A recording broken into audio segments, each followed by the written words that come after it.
Live from Studio A, WTLK, The Thunder. I hope everyone had a safe and wonderful Thanksgiving and Black Friday. I know I survived that well enough, but it's still better than working one long-ass, late-ass double on Black Fridays like I have years past. But I did get some dope items. Got a shirt from Hot Topic that has the official logo for Birds of Prey and the emancipation of one Harley Quinn. And I didn't expect to see any merch there just yet for Birds of Prey, but I mean, it comes out the beginning of February, so I guess we're right about that time. Yay! Also got myself some stuff from www.shop.com with their Cyber Monday deals, including the Fiend hoodie, Becky Lynch sweatpants, and an Alexa Bliss ugly sweater. It's very Christmas-like. Also, Crisis is almost here. Yes, Crisis on Infinite Earths, the basically Infinity War endgame of the Arrowverse, is starting next week, December 8th, and it'll run 3 days, and then apparently the last two parts will be on January 14th. I mean, it's not waiting a full year for Endgame, but still. And also this week on the new episodes of Arrowverse shows, there's been the same post-credit scene of Indiana Wells, or whatever this particular Wells' name is. Apparently he's talking to somebody that I presume is the Anti-Monitor, and then he goes in there, so I guess Tom Cavanaugh's journey is going to go from old Harrison Wells, that is actually Reverse Flash, all the way up to being the Anti-Monitor. I mean, that's just growth right there.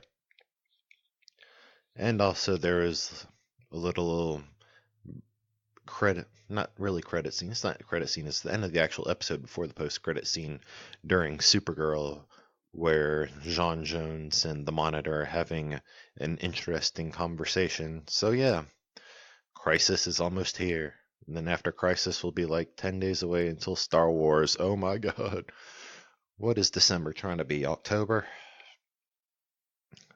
So in the wrestlings, Seth Rollins is finally heel now. He had a town hall meeting at the very beginning of Raw last week, and he said, wow, except for the Viking Raiders, we all sucked at Survivor Series. Like, how the hell can I have Randy Orton and Charlotte Flair on this brand and we all just sucked? To which everybody eventually walked out on Seth. He even cited Rey Mysterio and his stupid son, and then Kevin Owens was left, and Kevin didn't say anything. He just gave Seth a stunner. So it's been like at least 2 months coming, but we finally have heel Seth back.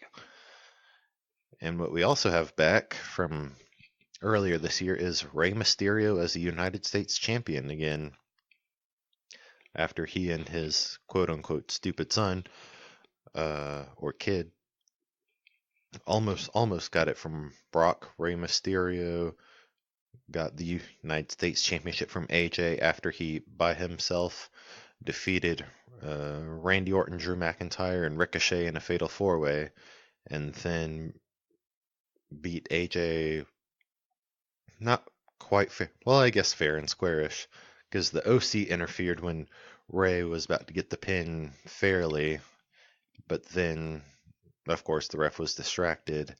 So then when the ref was distracted again, Randy Orton came out, gave AJ an RKO out of nowhere, and then let Rey get the 1-2-3.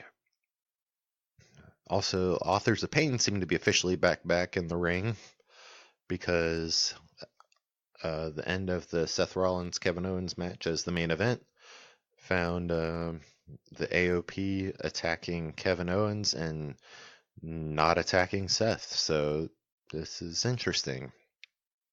And speaking of major heel folks, apparently Finn Balor has no love for the good guys or the bad guys in NXT because, after he defeated Tommaso Ciampa, Adam Cole came out to incur some pain onto Tommaso, and then he was like, "Yeah, Finn, we're buddies, right?" And then Finn just straight up Pele kicked him in the face, and/or gave him a 1916 DDT. And in AEW, some stuff happened, and the whole episode ended with Jon Moxley and Chris Jericho having a stare down. Moxley being at the crowd steps, Jericho at the ring after he defeated Scorpio Sky to retain the AEW championship. And yeah, we're going to get Chris Jericho versus Jon Moxley. Woo-hoo-hoo-hoo. And on Friday Night SmackDown, Roman almost became like the Fiend and straight up murdered a guy.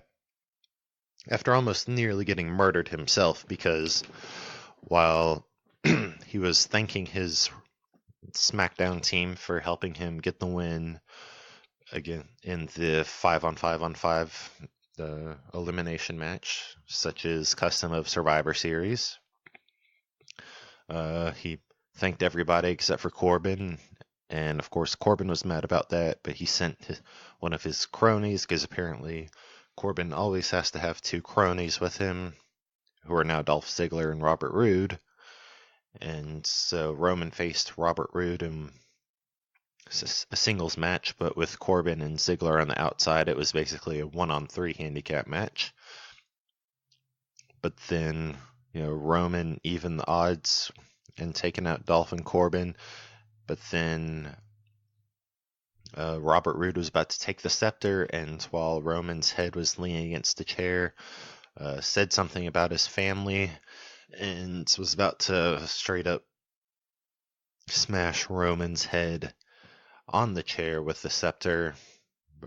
But Roode did the dumbass thing of mentioning Roman's family.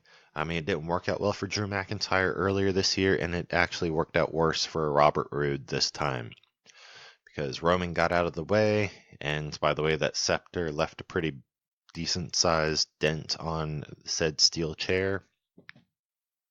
And then Roman speared him, and Superman punched him, and then started brutalizing him outside of the ring. And of course, he got the 1-2-3, but then started beating the shit out of him and throwing chairs and desks and just straight up burying Robert Roode alive, like he had to be carried out on a stretcher during the commercial break. So yeah, Roman almost killed a guy.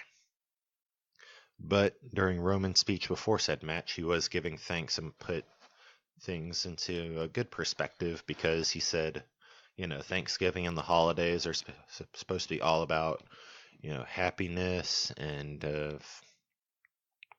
family and good health. And he said, this time last year, I only had one of those things, my family. Because, of course, Roman was about a month into his leukemia fight. And yeah, and now this year he's got all three. And because Robert Roode had to open his mouth, he almost lost his life. Robert Roode did. Roman is just fine. He's great. Thanks for asking. And we have three superstars on the SmackDown brand who are now back. Sheamus, who hasn't been seen in a million years, came back in a little video promo. Which is good, because we need the bar back, because we need Cesaro back to his winning ways. Which, by the way, the New Day had an open tag team championship match invitation for anybody who wanted to come in and face them for it. And it was Shinsuke Nakamura, Intercontinental Champion Shinsuke Nakamura, and Cesaro. And of course, they lost. I mean, which is good, because I like it when the New Day have the titles on them, but man, come on, give Cesaro a break.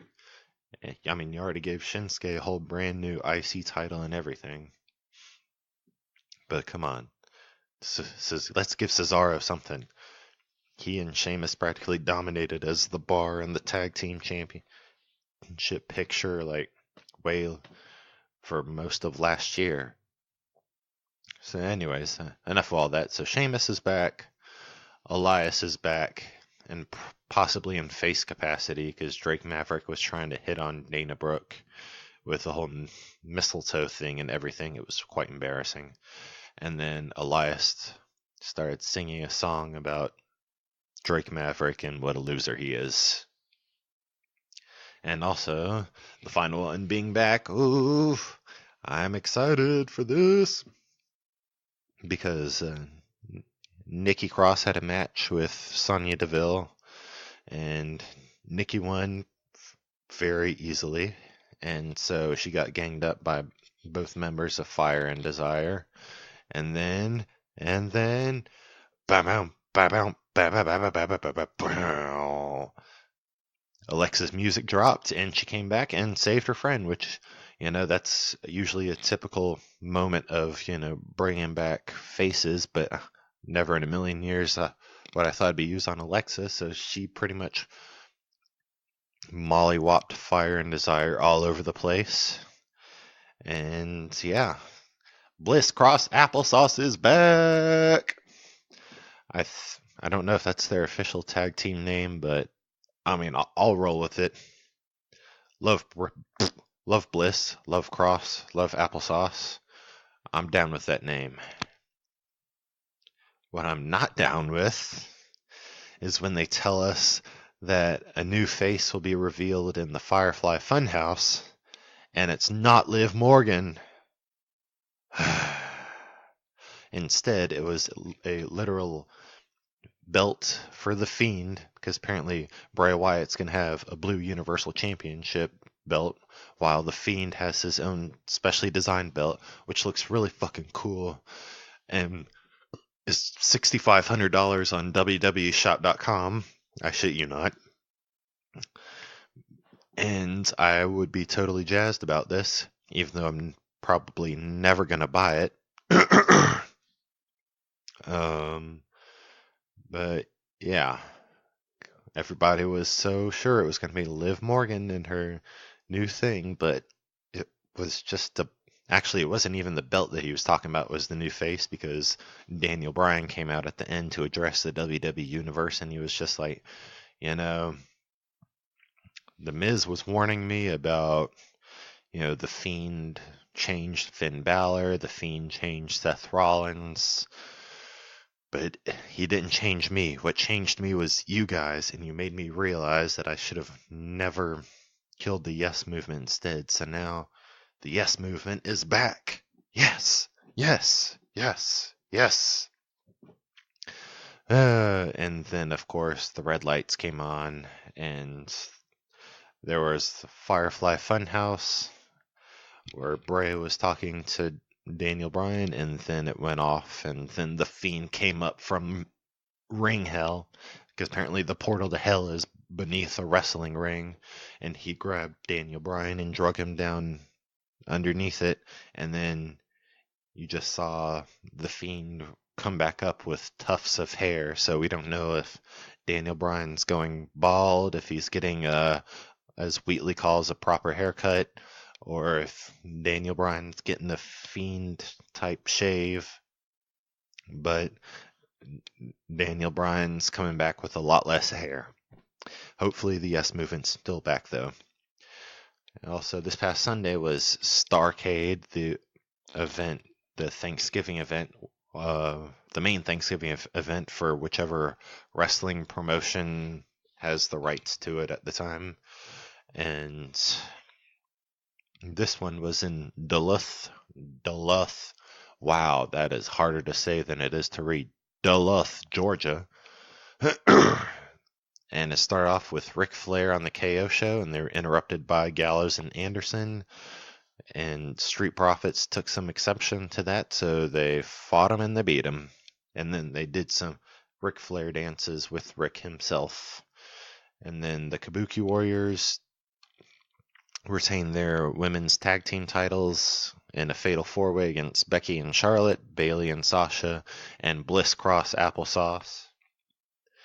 And the main event was supposed to be Rusev versus Bobby Lashley, last man standing, but Lana, quote unquote, filed a temporary restraining order against Rusev in the state of Georgia.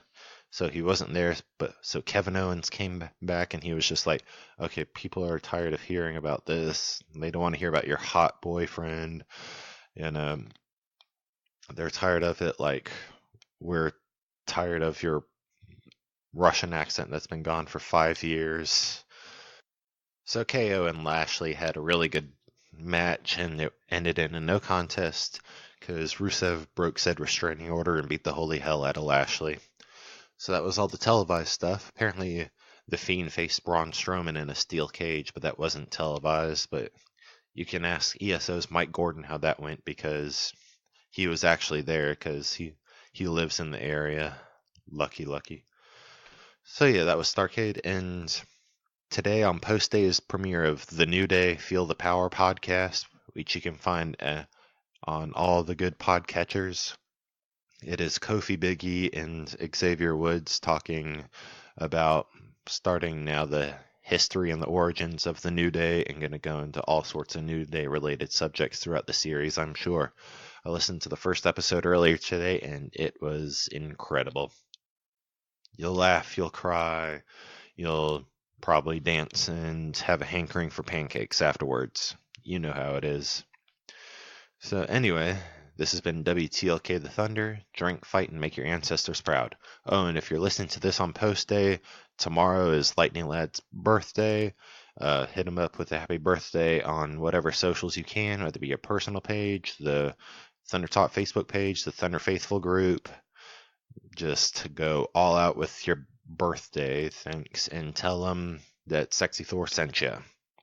Drink, fight, and make those ancestors proud, and happy birthday, Lightning Lad.